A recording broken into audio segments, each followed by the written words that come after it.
want a hint on what's in the bag? I think whatever's in the bag you're going to love so much more than the basketball. And I think you're going to like it so much. Their basketball hoop is broken, and I have pair of basketballs at the house. So you're going to take the completely bag? ignore, So Dad. I'm just saying that it's kind of similar, but I think it's just way better. I think you're going to love the thing in the bag more. I know you're trying to white lie. No, I don't think it's a lie. I think you're going to just like it more. So, do you want a basketball, or do you want whatever's in the bag? You have to pick one. Come on, Giada. I'm gonna go next. You're hogging the line, Giada. It's the bag. You want the bag? You sure? Here. Because I really think you're going to like what's in the bag more than the basketball. Why would I lie about that? Because there's Spider-Man up on the screen. You're not supposed to put that on there yet. You But can yeah. try that. Do you want the bag or the basketball? Because I feel like you're going to like the bag way more. But the Just give basketball. me the stinking bag. Well, you can look in the bag if you Oh, wow, there's paper. want. Well, I mean, you chose the bag already, so that's your choice. It's nothing. I know it's nothing for looking at it. You give up this basketball for whatever's in that bag. So you can show everybody what's in the bag. Wait, do I have to pick between the basketball? You don't have to pick. I have more stuff. Okay. This isn't your toilet basketball, is it? No. Okay. So you have a tiny basketball? Yeah. Okay. Alright, who's next? I get a tiny version of whatever's next. What's next? Well, you said you wanted to go next. So go. You want to go next? What's in there? Sure. Can you get a tiny version? So you can have Sour Patch Kids, or you can have whatever's in the bag. The bag. You want? Wait. Oh, okay. You want a hint on what's in the bag? Okay. I think you're gonna like whatever's in the bag way more than you like Sour Patch Kids. I don't like Sour Patch Kids, so I think you're right. Eddie, do you like Sour Patch Kids? Ah. I'm the one that likes. So you want the bag? Yeah. Okay, you can have the bag. But you gotta show everyone what's in the bag. I'm actually very proud of this one. Are you recording me? Hi. And oh wait no. Oh, very real, authentic Sour Patch Kids. Sweet, sour, Wait, you gotta show them. You gotta show them. I Nutrition facts. bought that from the store like that. Nutrition facts: 110 grams of yumminess with double S. Ingredients: love and other things. What's on the Actually, inside? inside. Oh no! I broke the box. No! No! I didn't want Sour Patch Kids. Wait, open the box. There's Oh, still more okay. inside the box. Oh yeah, this is definitely What open. happened to the Sour Patch Kids? Anna happened to the Sour Patch. It gets worse. Licorice! Black licorice? I like black licorice. Well, that wasn't supposed to happen. Addie, you're next. So, Tasty. Addie, you can have this stuffed flamingo, I'm gonna throw it with or you can have whatever's in the bag. You want a hint on what's in the bag? I think you're gonna like whatever's in the bag way more than you're gonna like the stuffed flamingo. Okay, well, I do love the flamingo, but I'm gonna take the bag because I know it's part of the lesson and I want to see what's in it. Well, I mean, you can have the flamingo. I'm If you gonna like take the flamingo. bag. I'm still gonna open whatever is in the bag. I'm gonna take the bag because I want to. Okay, you can open the. I can put this in Juby's bathroom and he can use it whenever he goes to the bathroom. Hi, little flamingo guy. You gotta open it and show the world what it is. The world as in. The 3 subscribers we have on this camera roll. Where did you get licorice? That's just lovely. So that I should have done like the packing peanuts type circus peanut things that no one likes. I thought no one liked black licorice. Bird stickers. I'm gonna put these on my window. I'm so excited. Guys, I'm supposed to like the things in the bag more. I'm glad y'all do, but I'm not supposed to.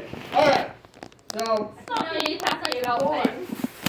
now you know the screen, because Anna kind of showed you the screen. It's You white. can put it back up there. The lesson today is Temptation Part 1. And Spider-Man going, hey, you We tempted me. all fell for that temptation. Yeah. Alright. Sorry, my ankle itch. We'll talk later about it. So I want to start off by telling y'all a story. I think y'all like my stories because I am super embarrassing in all of them. So I want to tell y'all a story about me and my friend Landon. We've talked about Landon before. Landon is the one I told y'all about before. We met when we were like 5 years old, and we were like attached to the hip all throughout high school. So you can show the next slide. Don't go too fast, okay? That's me and Landon. Hold on, I need my glasses. Which one's Landon?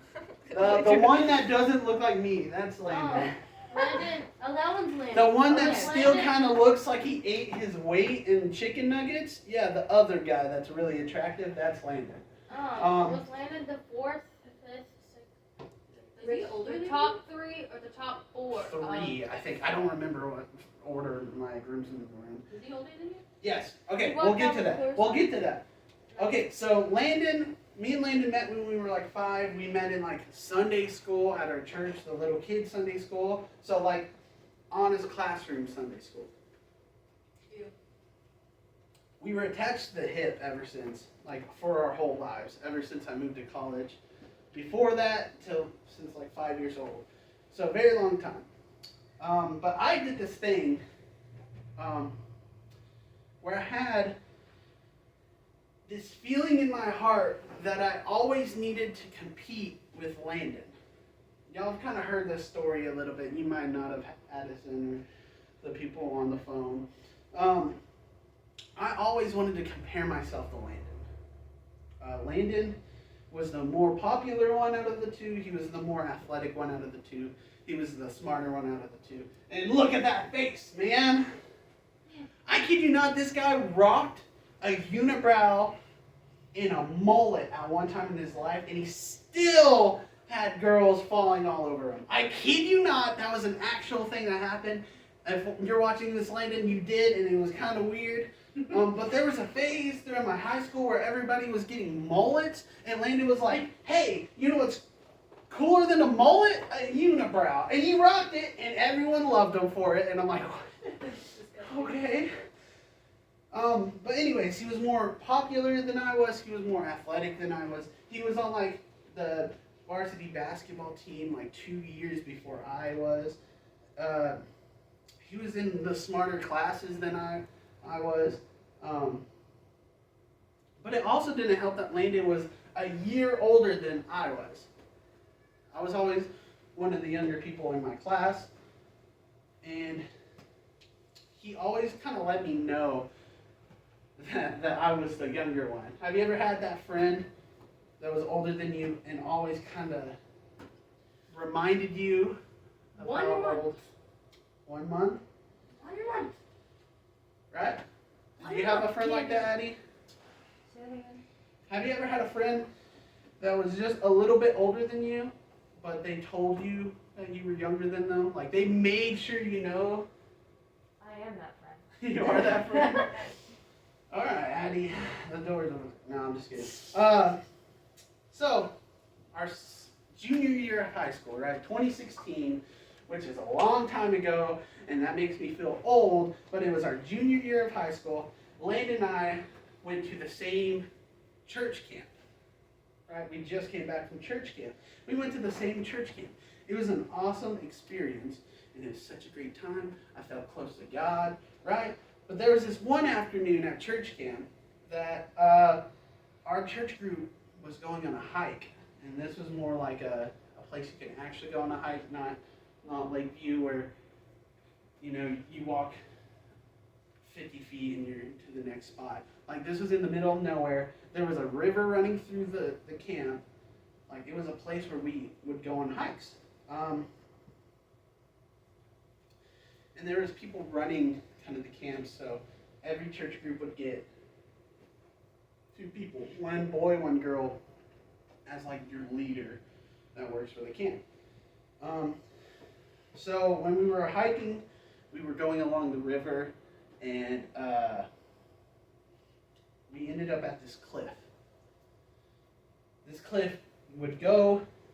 You didn't switch slides yet. No, don't do it. Don't do it yet. Don't do it. Okay, so this cliff was about 15 feet from the water, right? So it wasn't too tall, but it was still kind of like up there, right? It was probably more, and I was like, I don't know measurements, I guess.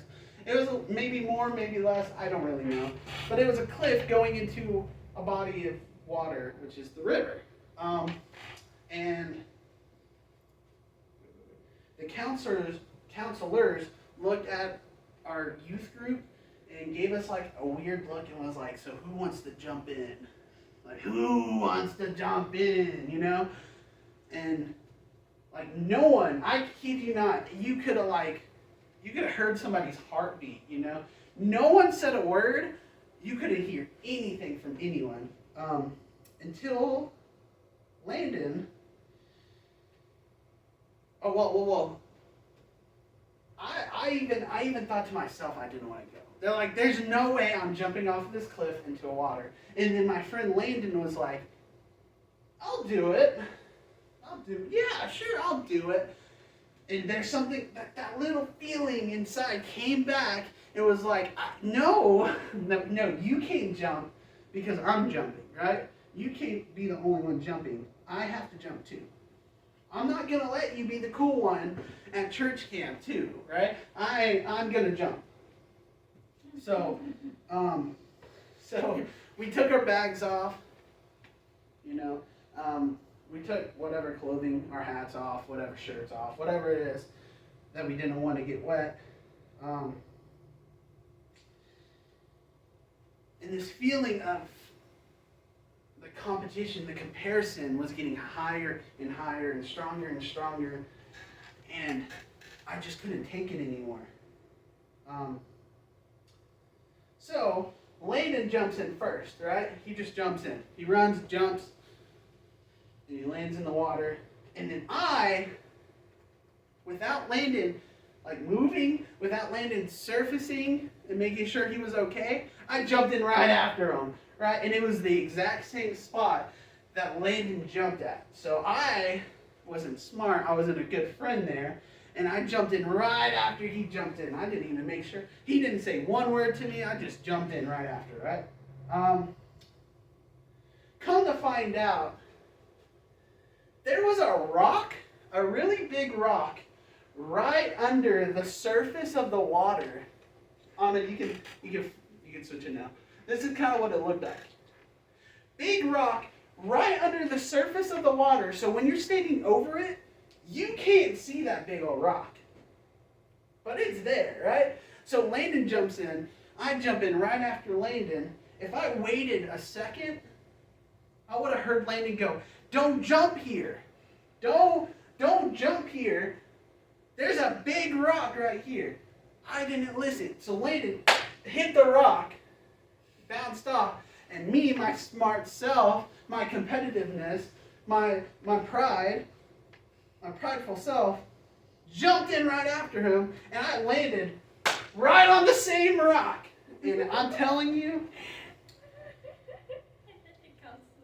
I was so eager. I was so eager to show him up. I went in straight after him. And then right away, I hit a rock. Like, it was like tailbone to rock, too. It wasn't like I like hit it with my legs and then like lowered myself. It was like straight tailbone to rock. I'm surprised I didn't break anything. But my backside that night was completely purple. I remember it, man.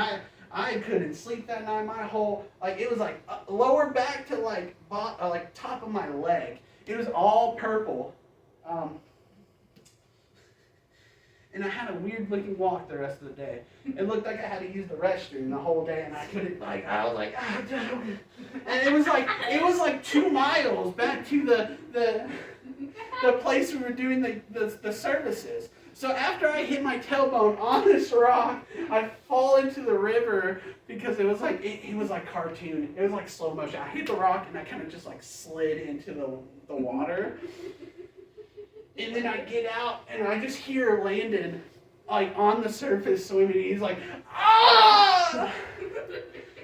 And then I'm like, I get up and I'm like, ah, you know? I just imagine those counselors like, ha, another victim. Like I felt like SpongeBob in one of the episodes where he lands on his hindquarters and he just like shatters his whole body. That's what it felt like. And then I had to walk 2 miles back. And I'm like, oh, there's a rock. And that rock's like this big and I'm trying to like step over it. It was not good. The rest of the day, I think the next day too, I couldn't walk correctly. That day I was tempted to do one thing that was really stupid. Something I never would ever do in my life. I even said I wouldn't do it until Landon did it. I did all of that stuff because of my pride. Y'all see that? So let's go to the first point. Number 1, temptation starts from you. I said with you up here. I'm not really sure. However it goes, it starts from you, it starts with you. Temptation starts with you, okay? See, I could have come up from the water after hitting my butt. Being upset at the rock, I could have been like, stupid rock, and I kicked it and then hurt my toe, you know? I could have been upset with the rock, right? I had every reason to be upset with the rock.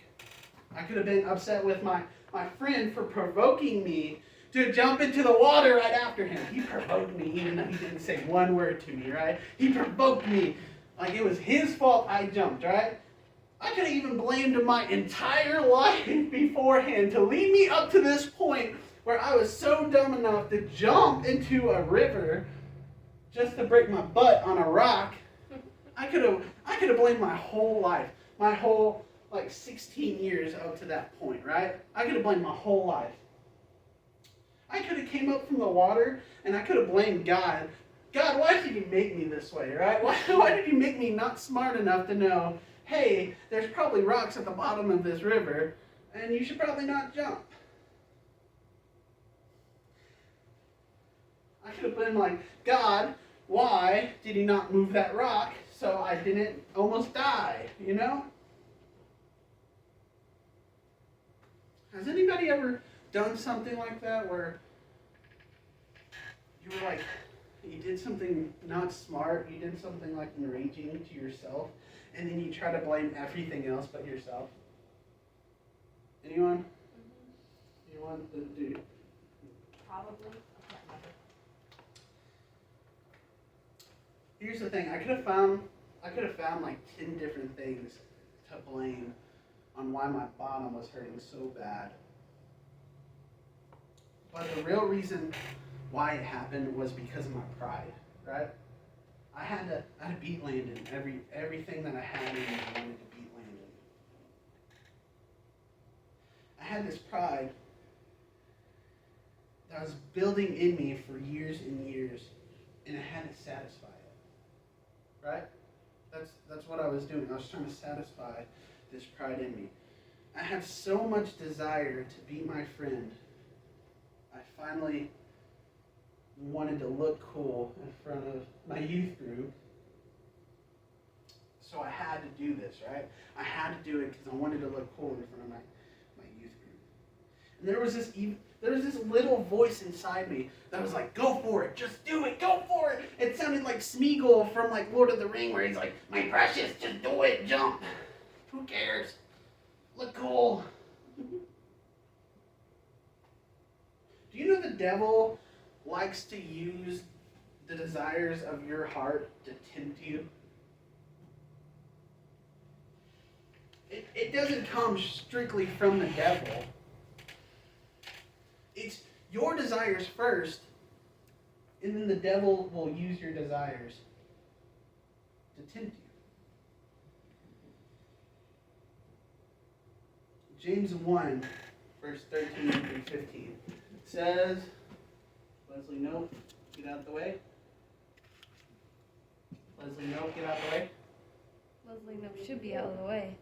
Leslie, nope, is not out the way. James 1, verse 13 through 15, it says, and remember, when you are being tempted, do not say, God is tempting me. God is never tempted to do wrong, and he never tempts anyone else. Temptation comes from where? Temptation comes from where? Temptation comes from our own desires, which entices us. I knew that word too. Entices us and drags us away. These desires gives birth to sinful actions, and when sin is allowed to grow, it gives birth to death. We can't sit here and we can't blame it on God and we can't blame it on the devil. At the beginning of our temptation is the desires of our own heart. Right? Let's go to number 2. Number 2, temptation is never as good as the Lord's plan. Anybody know what the Great Value brand is? What is it? The Walmart brand. The Walmart brand. The Walmart brand where they sell you stuff that is of a cheaper price than the brand names, the big brand names, right? What is the bad part about the Great Value brand?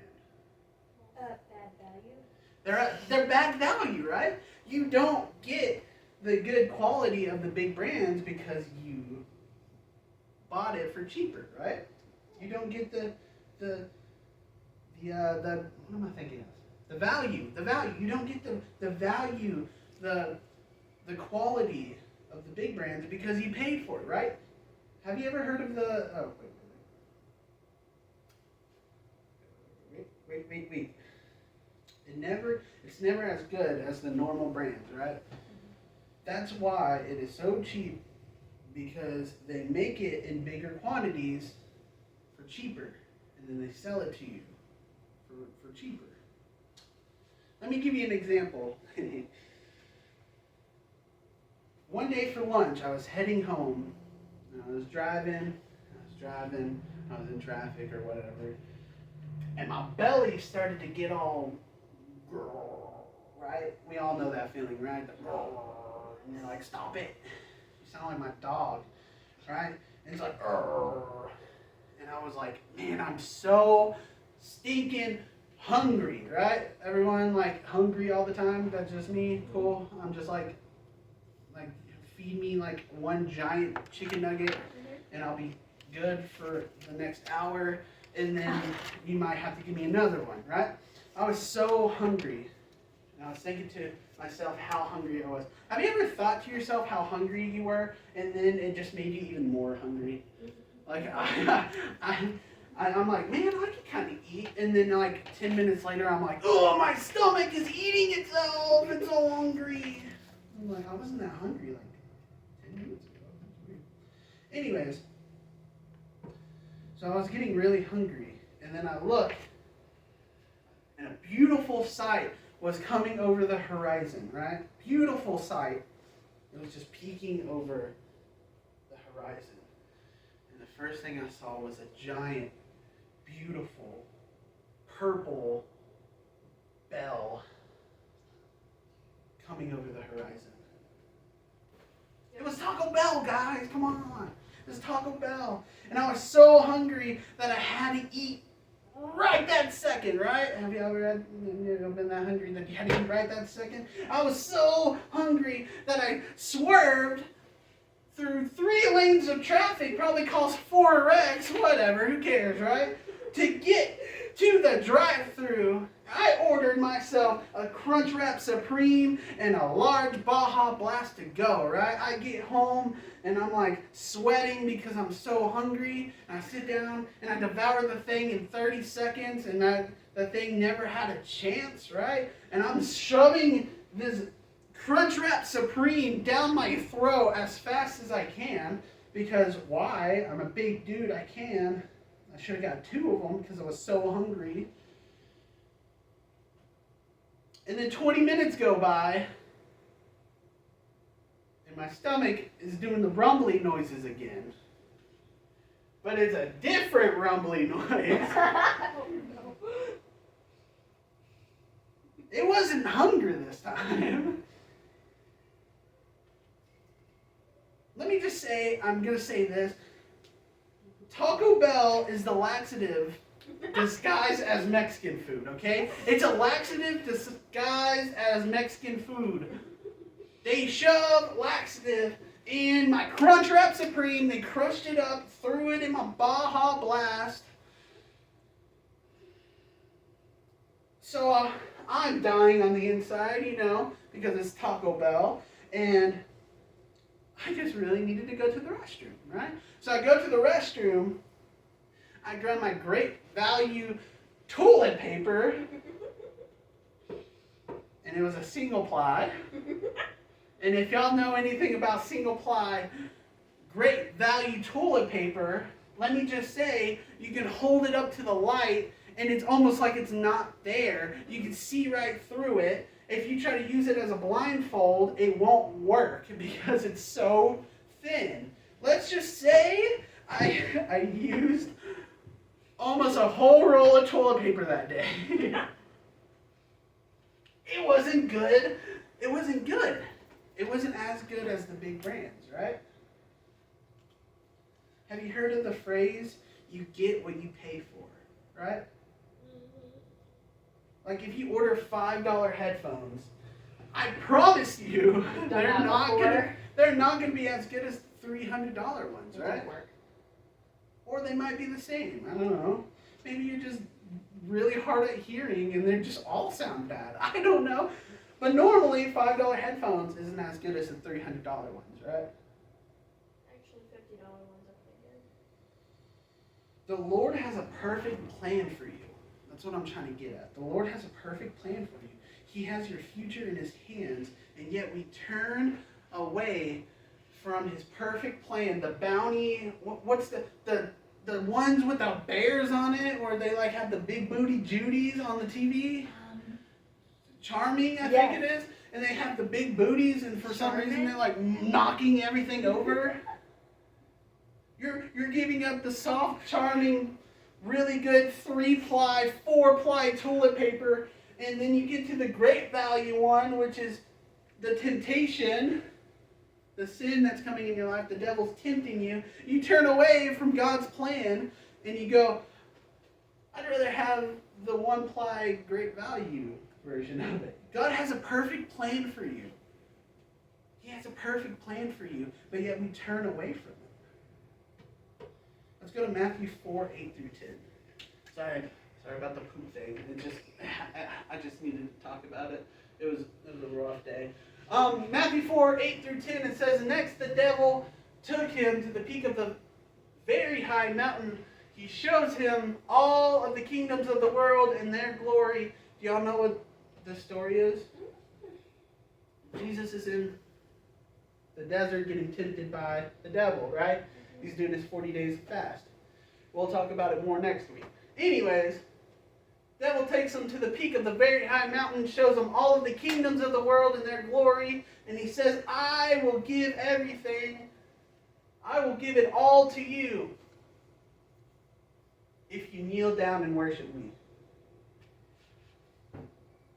Jesus said, get out of here, Satan, for the scripture says, you must worship the Lord your God and serve only him. Jesus was offered everything. Jesus was offered everything. He was offered all power and authority over all of the earth. That's what the devil offered him. So I'll give you everything. You can be in charge of everything. You know, in 2,000 years, when they drive around Bentleys and Lambos, you can have that too. You can have everything.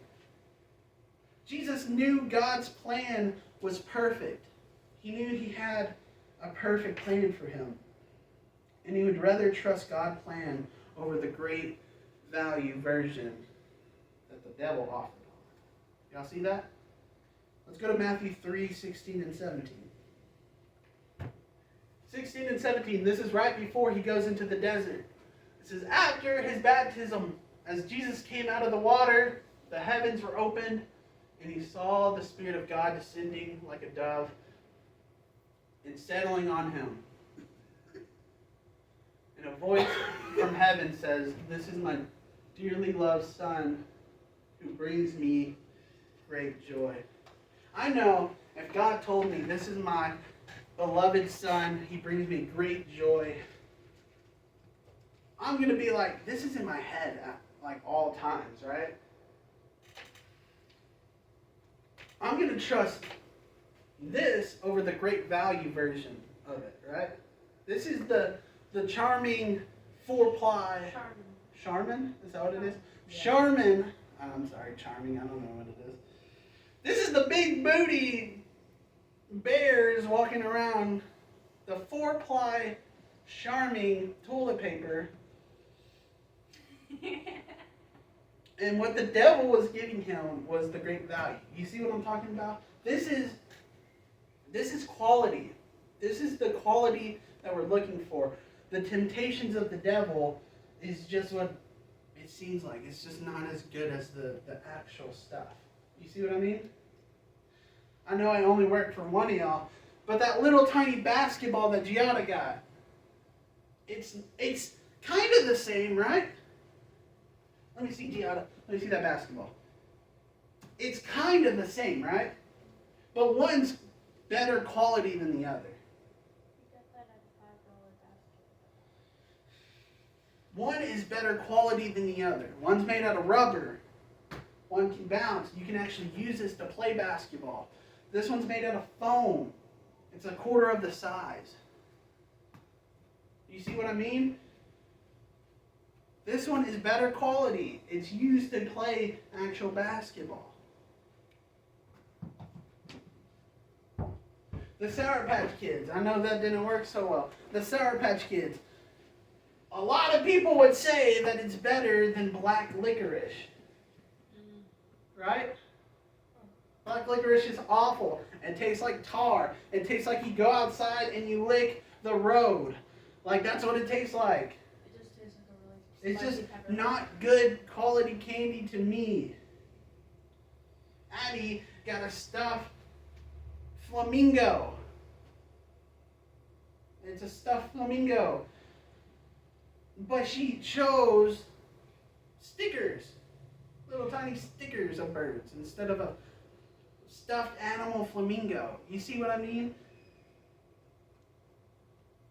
There's one that is better quality than the other one. God has a perfect plan for you, and he has a perfect life for you.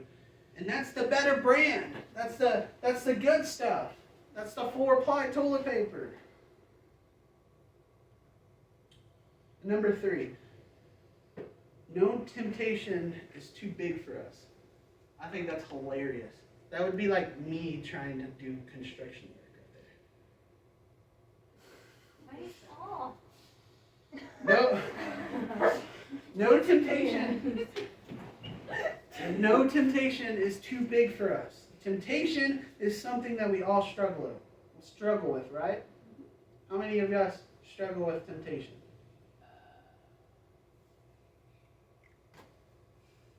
Right? Anna, did you raise your hand too? We all struggle with temptation.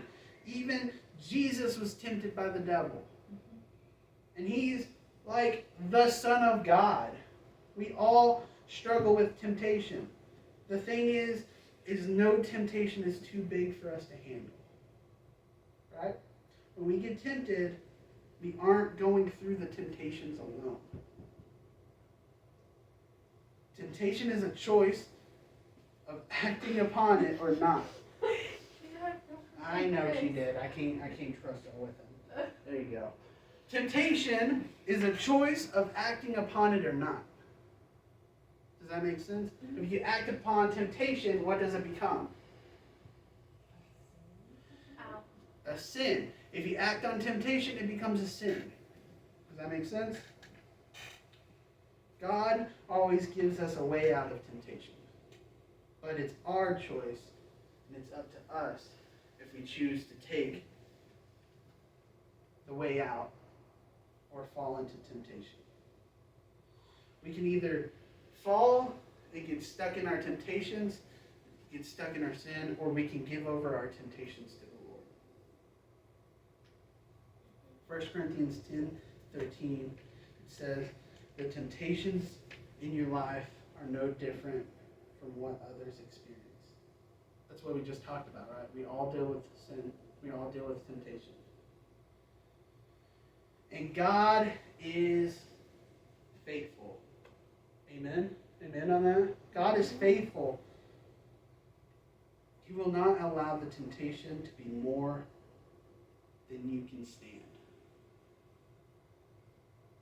God doesn't give you something that you can't handle. If he does, it's not a just God. He doesn't give you stuff and hope for your failure. He gives you something that you can handle, that you can take on. He will not allow the temptation to be more than you can stand. When you are tempted, he will show you a way out that you can endure. Isn't that beautiful? He won't give you something that you can't handle. You might not be able to do it yourself. That's the thing.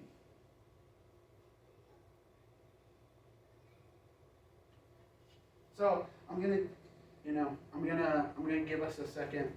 I can keep it around. I just wanna give us some time to reflect